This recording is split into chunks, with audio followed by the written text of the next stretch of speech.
My name's Kari. I'm from Omaha, Nebraska. I am indeed a compulsive overeater and food addict.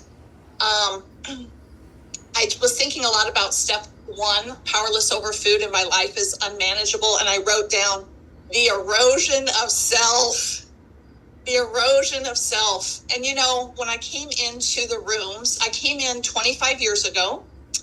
I have lost at least 100 pounds twice within the walls of Overeaters Anonymous. There's definitely been the pleasure of the experience of erosion of self. And, I thought when I came in, that was the big grand, poobah of surrender, because I absolutely was strong-headed. I didn't want to have anybody tell me what to do. I knew what was best, blah, blah, blah. And so just to walk in the rooms alone felt like huge to me. But what I know today is that there is that evolution of surrender. Step 1 is about honesty. And I could only be as honest as I could be at any point in time. I really was one of those, and we've heard this, some of us have heard this before, who wanted to get maximum results with minimum effort. And I was, as far as my life being unmanageable, as far as food goes, I was a freight train binger. At one point when I did relapse, my first relapse in Overeaters Anonymous, when I started eating, it was 110-pound weight gain in 10 months. And to gain and lose weight like that over and over again, huge volumes of weight, huge chunks at a time. Obviously, my life was unmanageable, but I really did think, I love the literature because it spoke to my heart. I thought I just had a food problem. I really did. And I came to learn differently over time. In terms of like the erosion of self, I wrote that because just when I thought I've arrived, as the big book talks about, Bill W. talks about that, just when I thought I've arrived, again, something levels me. So really, as I look at my journey here in OA, these 25 years I've been in, sometimes I'll say, God has been chiseling at me, right? Just chiseling, refining and remaking me. But sometimes he's used dynamite to just blow up my life. And it taught me what I had in recovery, like what were my strengths, and also what did not work. And over, what did not work is that there was still so much ego and pride running the show. I've been working a lot with my sponsor. Right now, currently in my journey, I'm on step 7. So she's had me read step 7, write on it, and then do it a page at a time and write on it, and then do it at a paragraph at a time. This feels like a season of the great leveling up of humility, right? Like it's just everywhere I look in all areas of my life, I can see my life through a new lens of humility that I've never been able to really see before. So that's been very powerful. But one of the keys to humility is a desire to seek and know God's will. So it really is a pleasure to talk on step 1, 2, and 3, because that's really, those 3 steps I get to do over and over every single day, every single hour, every single minute, to know that I am no longer running the show. But I've said that before, right? And so that's why I say there's an evolution there. What does that really mean for me?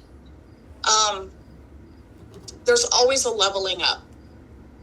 Step 2 came to believe that a power greater than myself could restore me to sanity. It's a journey to God. When I came in, I had no belief. As a matter of fact, all of the lovely OAers that would hug me, I would think to myself, these people are a bunch of phony baloney. I've got spirituality, and I just thought everybody was a fake and a fraud. That's how I came in. And if anybody believed in a higher power, they were weak. That's just what I felt. They were just weak. They needed to have a reliance on something. My self-reliance was strong. I thought my self-reliance was sufficient. If I could just get my food in order, then everything would be great. I learned that was not the case, right? The erosion of self, then coming to believe. That journey to God, that came about over time, So for me, if I continually land, I continually landed in the pit and despair within the walls of OA. every time I landed in the darkness, I had to look around and say, how did I get here again? And the darkness looked different over time, you know. But when you continually stumble and fall, when I continually stumbled and would fall, it just crushed me over and over. My ego and pride is like, clearly, I do not know what's best. But with every time that I'd wave that white flag and say, I'm going to just try again. You know, when they say keep coming back, I have 25 years of keeping coming back. I kept coming back no matter what, because I knew that I desperately needed it. Before I came in, I did want to kill myself. If I don't get my life in order by the time I'm 30, I'm dead. I was 28 when I came in. So those first 2 years, you know, when I had my 30th birthday within the walls of OA, what a freaking miracle. I was still here. And I wanted to be here. I wanted to be here. But I didn't have all the answers, but I had something I didn't have when I came in before. I had hope. And I needed hope. And I held on to that hope. And so no matter how dark it got, in the walls of this place, this sanctuary, you know, when I met all of you and people like you, the love kept me coming back. Eventually, my jaded heart started to soften. Eventually, God, I started to believe in a higher power. It was the rooms at first. It was all of the OAers that I learned were maybe not just phony and frauds. Maybe they really did care. You know, that gave me hope. So that coming to belief part, it has been just as much of a step-by-step process as it has been to really admit my powerlessness. You know, I thought I was just powerless over food. I thought my life was okay. I came to learn, no, I am powerless in all areas of my life. And then I really got to understand I am really powerless over everything. You know, there's that hula hoop, right? That sometimes people mention in recovery. The only thing I had control over with step one, I came to understand, was really what was within that hula hoop. Anything outside of that hula hoop, all the people, what they thought of me, my job, my relationships, my family, like any illusion I had that maybe I had some semblance of control or power of influence there, it just got obliterated time and time again when people didn't do what I wanted them to do. And I would once again feel some sort of despair and feel like I need to turn to something to ease that. And when you repeat that pattern, when I repeat that pattern over and over and over, it just gets old. It's like, what am I missing here? What am I missing? So powerless over food, my life's unmanageable. I came to believe, and I came to believe through God confidence. That's what I call it today. That every time I would be willing to maybe follow direction from someone else or my higher power. I remember the first time I heard my higher power, it was in the shower. God always seems to talk to me in the shower or in the bathroom. That's the hot spot for God. If I'm in a funk, go into the bathroom. I'm going to get some inspiration. And I remember one time I was like really trying to okay, I'm going to really do this thing. This is really turning my will and my life over to God. This is really the step 3 part. But it was my first time. It was like I made a decision to turn my will and my life. Okay, that was clear. Because by then I had already had my first major relapse. My first higher power was a food plan. I don't know if any of you can relate, but I thought if I just followed a food plan perfectly, my life would be whole. My life would be complete because I'd be thin. And I was thin. And I walked around in the rooms of OA for over 2 years in a thin body. And my sponsor, who's my sponsor today, but at the time she said, Kari, you're too sexy for your abstinence. This isn't going to stick. And I was just like, I'm going to kill this woman, you know? Are you kidding me? You're jealous. That's what I thought. You're just jealous. But mark her words, she was right. I did relapse. But, you know, I was able to come in and I don't know where I was going with that story, so I'll divert. But, you know, to be able to come in and feel like I have my shit together, that I got a rude awakening over and over again. So with making the decision, I have God confidence today. I remember the first time I heard God, there it is in the bathroom.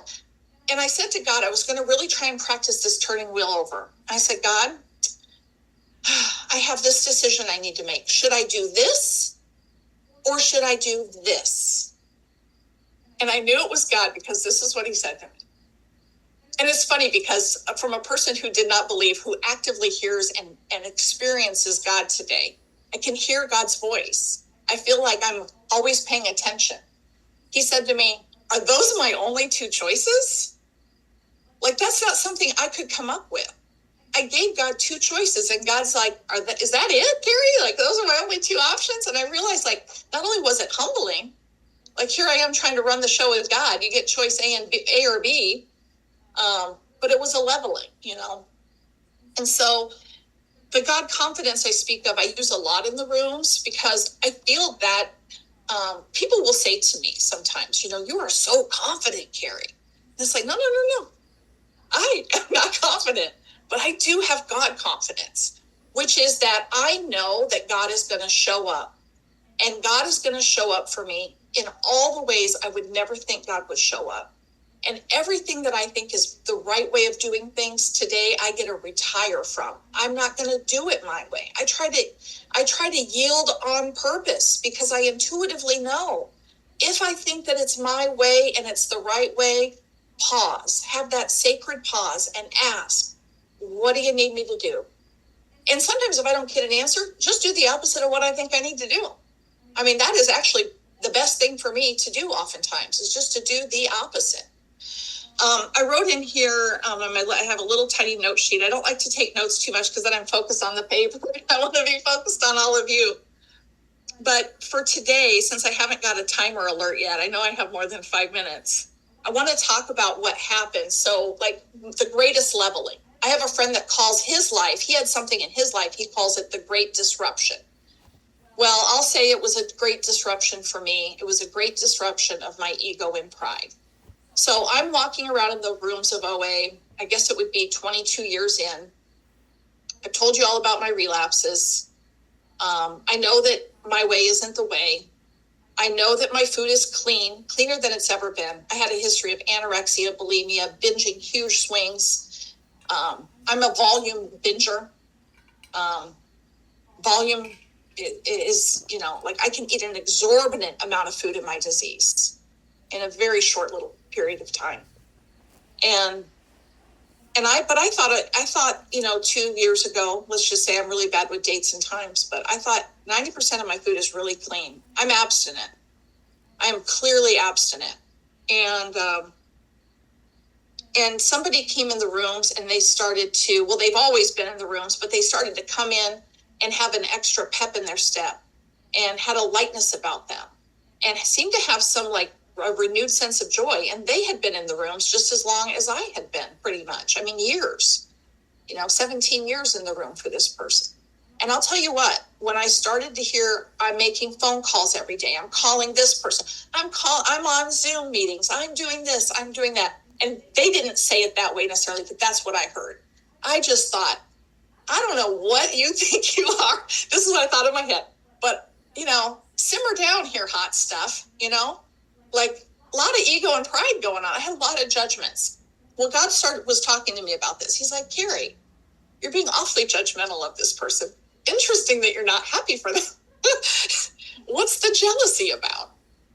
And I was jealous that they had a passion that I did not have. I was coming into the rooms. I was grateful. I had miracle after miracle after miracle. But 2 years ago, 16 months ago, whatever the date was, I was at a stalled out place. I just kind of felt dead in the rooms. And I felt like this is as good as it gets. I've got, don't leave before the miracle happened. Well, all the miracles had happened. And here I was, and I was just going to do the best I could until the day I died, And the food was good, I thought. But when I was jealous of this person, God said, why don't you just instead do what they do? Why don't you just start doing what they're doing? Because God had been talking to me about this, the 10%. I had shared with you guys. Just 5 minutes, Kari. Awesome. Thank you so much for the reminder. God had already been talking to me about my ego and pride around the 90%. Like, my 90% of my food is good. I'm good. I was doing tons of service. People in the OA family here in Omaha, Nebraska, they knew me. I would reach out to newcomers. I was doing the stuff, I knew the big book. I've read it multiple times. I did step work. I'm good. 90% is good. God has restored me. God started to talk to me about the 10%. The 10% that I was powerless over. The 10% that I was willing to rest on my laurels about. God started to say, I want you, Kari, to stop focusing on the 90%, and I want you to shift your attention to the 10%. I want you to look at that measly amount that you think, and that was my perception that it was 10%. Probably it was more, right? I wasn't probably doing 90% of the work, 10% not. But that's up for debate, right? I can retire from that. But God wanted me to look at that 10%. Then he brings an old timer in that I'm jealous of and says, start doing what they do. Are you kidding me? I didn't want to do any of that. And he brought me a newcomer, which was my sponsee, that all of a sudden she has her fire lit. So I have two people, a new and an oldie, that have their fire lit. And I'm trying to keep up with the newbie. She wants to plan OA events. I have long retired from the idea I was going to plan any OA events. Are you kidding me? And so this is like the process of how steps 1, 2, and 3 work in my life. Clearly, God was getting my attention. He wanted me to admit a new level of powerlessness. He wanted to have me come to believe, which I did. I knew that God was talking to me. Tap, tap, tap, tap, tap, tap, tap, tap, tap, like incessantly. And then I had my mom dying. I was a caretaker of my mom for this period of time. I started to watch the eroding away of my mother. And that got my attention because I kept thinking, number one, this is a woman I hated most of my life. And I don't have time to go into this, but it's God's greatest miracle that he gave me in Overeaters Anonymous. I had venomous hate for her. I would not call her mother. I would not hug her. I never thought it was going to be restored. And let's be clear, I didn't want it to be. But at this point, I'm her primary caregiver. Like God had given me the miracle of wanting to care for her. How did that happen? Well, it did. And I started to watch her slowly die. And I'd have awarenesses of, she was in a bigger body. And, I would roll her. And she would say horrible things to herself. And I would be able to give her love and comfort. And I thought she was beautiful. She would lay there. She had a sense of humor, but, she had been out of the sun for a long time. And she's like, Kari, you're so beautiful and tan. And I'm a big white beluga whale. She's like, I'm sorry you have to look at this. And I just, honestly, in my heart, I just looked at her and I thought, she is beautiful from her head to her toe. She's most beautiful. And I recognized that the love I had in my spirit for her came from God. That not only had I come to believe that God could restore me to sanity, but I was actively making decisions. Otherwise, I wouldn't be there caring for her to turn my will and my life over. I had to listen to God to have that heart restored so that I'd be in a position to want to care for my mom. But all these things came together in this big vortex of ultimate 1, 2, and 3 in my life. And so, again, I get to repeat this daily. We all know it intellectually, but to be able to say, okay, I'm willing to be made new. God, here I am reporting for duty. That's what I like to say every morning. I say that quietly in my mind. Good morning, God. I'm here, ready and reporting for duty. And I know that my day, that one day, because all I have to worry about is one day at a time. And that's a gift. Like to have one day at a time and be keenly aware that time is fleeting. So the death of my mom just made me realize, I don't want to squander any more freaking time in these rooms and not give the surrender mile. Because there's no effort I need to give. I need less of me, more of God. Chisel, refine, blow it up, do whatever you have to do, God. I am here and I want it. And so I don't know if I had said this already, but when I was reading step 7, page by page by page a day, look for the treasures on the page. I know I'm out of time. It said, thank you. It said a key ingredient to humility is to have a sincere desire to seek and know God's will. And that is what I do one day at a time. And that and where I am today has given me a life, not only a life beyond my wildest dreams, but also a life worth living. I'm in bondage to nothing, and I am willing to serve my higher power. So with that being time, I want to say thank you, and I open it up to the host to open the meeting up to all of you. Thanks. Thank you for your share, Kari.